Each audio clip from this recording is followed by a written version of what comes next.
Naalala ko yung first dance natin. Palagi mo ako inaapakan.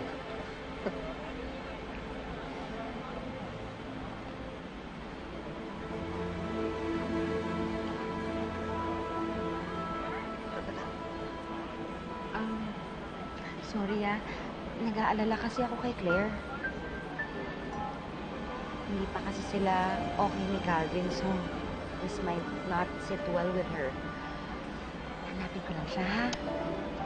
Excuse me.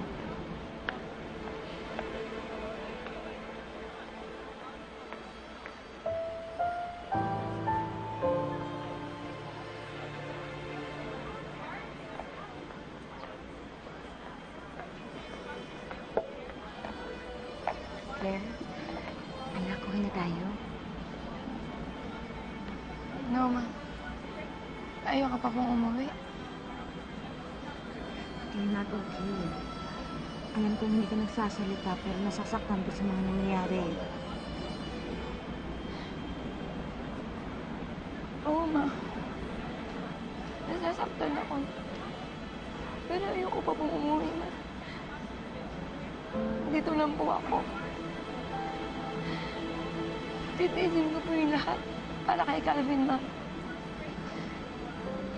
Kasi ayun yung promise ko sa kanya, eh.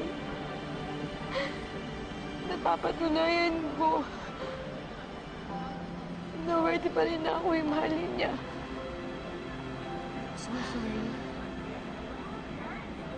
Ayoko sanang maapektuhan ng relationship niyo ni Calvin. Yung relationship namin ni Angela. Pero sa totoo lang, hindi na tayo dapat napunta pa rin. Don't blame yourself. Gusto ko rin naman pumunta dito, eh. Ginusto ko naman to, eh.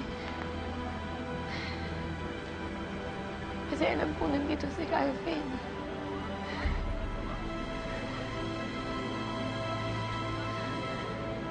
Gusto ko lang naman makita at makasama si Calvin, eh.